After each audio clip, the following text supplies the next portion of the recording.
जारी है। ऐसे में महाराष्ट्र की राजनीति आरोप प्रत्यारोप से भरी हुई है। अपने विवादित बयानों से सुर्खियों में रहने वाले शिवसेना यूबीटी पार्टी के सांसद संजय राउत ने अब बड़ा बयान दिया है। दरअसल शिवसेना यूबीटी नेता संजय राउत ने गुरुवार को अमरावती लोकसभा सीट से भारतीय जनता पार्टी के उम्मीदवार नवनीत राणा को नाचने वाली कहकर विवाद पैदा कर दिया है। अभिनेता से नेता बनी नवनीत राणा 2019 में पूर्वी महाराष्ट्र के अमरावती से निर्दलीय के रूप में चुनी गई थी और अब वह उसी निर्वाचन क्षेत्र से भाजपा की टिकट पर चुनाव लड़ने जा रही है। नवनीत राणा पर निशाना साधते हुए संजय राउत ने बयान में कहा है कि लोकसभा चुनाव किसी डांसर या बबली के खिलाफ नहीं है, बल्कि महाराष्ट्र और मोदी के बीच की लड़ाई है। वह एक डांसर है, स्क्रीन पर एक अभिनेत्री है जो कुछ स्नेहपूर्ण इशारों को चिन्हित करेगी, लेकिन आप उस जाल में मत फंसो। शिवसेना यूबीटी के राज्यसभा सांसद संजय राउत ने नवनीत राणा के खिलाफ खड़े उम्मीदवार बलवंत वानखेड़े के समर्थन अमरावती में एक रैली को संबोधित करते हुए विवादास्पद टिप्पणी की है। आपको बता दें कि शिवसेना यूबीटी लोकसभा चुनाव में कांग्रेस सहयोगी पार्टी है।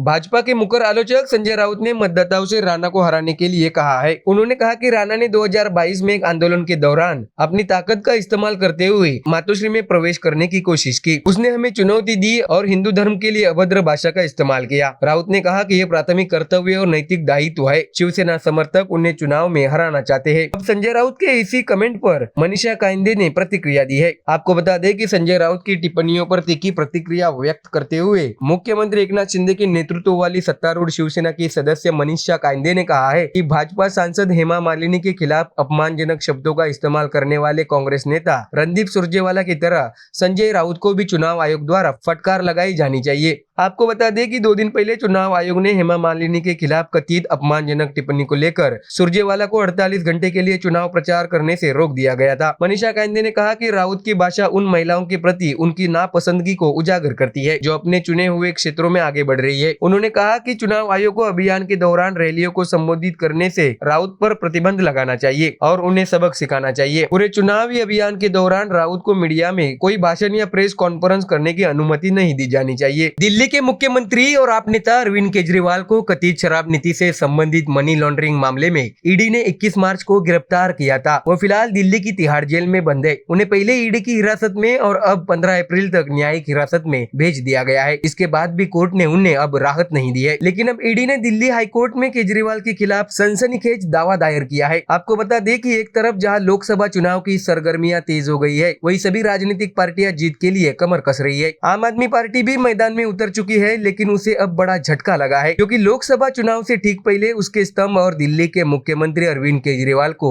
ईडी ने गिरफ्तार कर लिया है। वही जमानत की अर्जी के बाद भी कोर्ट ने केजरीवाल को राहत नहीं दी। अब केजरीवाल पर ईडी ने गंभीर आरोप लगाए हैं। आपको बता दें कि दिल्ली के मुख्यमंत्री अरविंद केजरीवाल जानबूझकर मीठा खाना खा रहे हैं। केजरीवाल को उनके घर से एक डिब्बा मिलता है जिसमें आम और मिठाइयां परोसी जा रही है। ईडी ने दिल्ली उच्च न्यायालय को बताया है कि केजरीवाल ये खाद्य पदार्थ जानबूझकर खा रहे हैं, जबकि उन्हें मधुमेह होने के कारण मिठाई नहीं खाने को कहा गया है। साथ ही ईडी ने यह अनुमान लगाया है कि केजरीवाल जानबूझकर मीठा खा रहे हैं ताकि उसके आधार वह मेडिकल जमानत मांग सके। ईडी के इस दावे के बाद कोर्ट ने तिहाड़ जेल प्रशासन से केजरीवाल का डाइट चार्ज मांगा है। अब इस मामले में अगली सुनवाई शुक्रवार को होने वाली है। दरअसल दिल्ली के राउ जेविनी कोर्ट में केजरीवाल की याचिका पर सुनवाई हुई। ईडी ने केजरीवाल पर गंभीर आरोप भी लगाए हैं। ईडी ने कहा है कि केजरीवाल को टाइप 2 डायबिटीज है, फिर भी वह जेल में आलू, आम और मिठाइयां खाते हैं। आपको बता दें कि मुख्यमंत्री अरविंद केजरीवाल की मुश्किलें कम होने का नाम नहीं ले रही। पिछले 48 घंटों में उन्हें 6 झटके भी लगे हैं। उनकी निजी सचिव विभव कुमार को सेवा से बर्खास्त कर दिया गया, तो वही एक मंत्री ने भी इस्तीफा दे दिया। इसके साथ ही सुप्रीम कोर्ट ने उनकी याचिका पर तत्काल सुनवाई से इनकार कर दिया है। लिहाजा केजरीवाल पर जांच एजेंसियों का शिकंजा कसना अब शुरू हो गया है। देश में लोकसभा चुनाव की वोटिंग शुरू हो चुकी है। हर राजनीतिक दल अपनी अपनी जीत का दावा करते नजर आ रहे हैं, परंतु दिल्ली की तथाकथित पार्टी आम आदमी पार्टी इन दिनों अपने नेता केजरीवाल को लेकर काफी परेशान है। आपको बता दें कि केजरीवाल इस वक्त दिल्ली की तिहाड़ जेल में बंद है। ऐसे में पार्टी के नेता बाहर बीजेपी पर हर दिन नए नए आरोप लगाते हुए नजर आ रहे हैं। दरअसल दिल्ली के मुख्यमंत्री केजरीवाल जेल में हैं और उन्हें मधुमेह है और उन्हें डायबिटीज है। हालांकि ईडी की ओर से अदालत में यह दावा किया गया कि वह जमानत पाने के लिए अपने आहार में मीठा खा रहे हैं, जबकि अरविंद केजरीवाल ने इस पर पलटवार करते हुए कहा कि उन्होंने घर से 48 बार भोजन किया, लेकिन आम केवल 3 बार ही खाया है। हालांकि अब आम आदमी पार्टी नेता सौरभ भारद्वाज ने गंभीर आरोप लगाया है कि अरविंद केजरीवाल को जेल में धीरे धीरे मारा जा रहा है। सौरभ भारद्वाज के दावे से अब सनसनी मच गई है। आपको बता दें कि प्रेस कॉन्फ्रेंस में मीडिया से बात करते हुए सौरभ भारद्वाज ने कहा है कि मुख्यमंत्री अरविंद केजरीवाल डायबिटीज से परेशान है, तो जेल प्रशासन उन्हें इंसुलिन का इंजेक्शन तक देने के लिए तैयार नहीं है। उनके खिलाफ खबरें फैलाई जा रही है। भाजपा आए दिन मुख्यमंत्री के स्वास्थ्य के खिलाफ गलत बयानबाजी करती नजर आ रही है। प्रेस कॉन्फ्रेंस में सौरभ भारद्वाज ने यह भी आरोप लगाया कि जेल में उन्हें